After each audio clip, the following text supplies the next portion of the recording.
Students, today we will start the third unit, that is laws of motion. Basically there are three laws of motion given by Newton.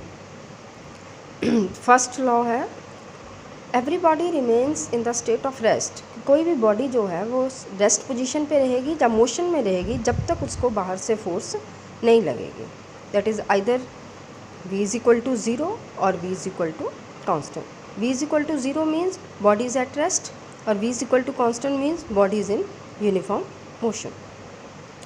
ठीक है. So rest and motion जो है that is the natural states. This gives an idea of force. Basically what is force? Force means to pull और push. किसी चीज़ को धकेलना या अपनी तरफ खींचना, that is force. To pull or push an object, that is called force.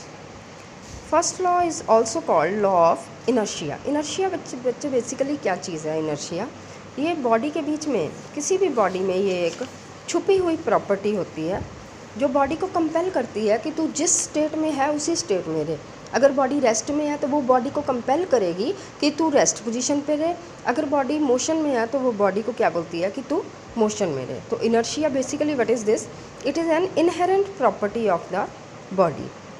Inherent means छुपी हुई property है बॉडी की which compels the body to remain in the state of rest और in uniform motion.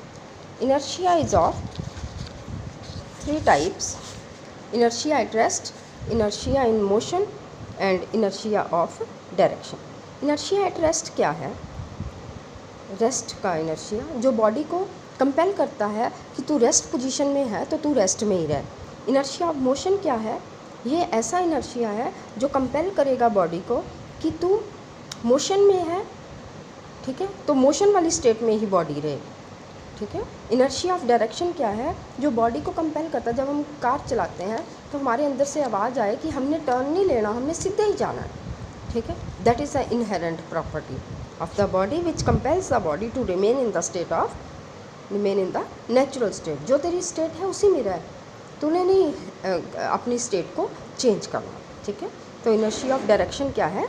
Which compels the body to remain in the particular direction. ठीक है. And second law क्या है? The rate of change of momentum is directly proportional to applied force, that is F is proportional to D P by D T. ठीक है. This is the second law. The rate of change of momentum. Momentum जो है वो time के साथ change हो रहा है. मोमेंटम मैं बताऊंगी क्या चीज़ है. Momentum is directly proportional to the applied force, that is F is proportional to D P by D t. Proportionality हटाया, बराबर का sign, some constant, that constant is K. F is equal to K d p by d T. ठीक है. K की value 1 है, so this become F is equal to D p upon d T.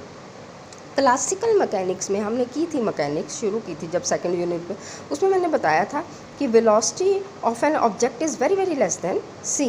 Then in that case F is equal to d by D t. P की जगह पे हम लिख देंगे एम वी, क्योंकि मोमेंटम का फार्मूला होता है मास इंटू वेलोसिटी.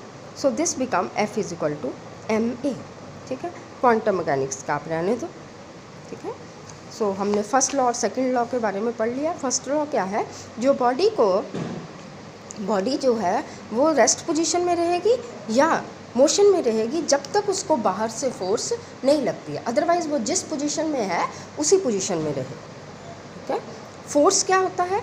यहाँ से फर्स्ट लॉ से हमें आइडिया आया था फोर्स का. फोर्स क्या होता है? टू पुल और पुश एन ऑब्जेक्ट. किसी चीज़ को खींचना या धकेलना, that is called force. Thank you very much.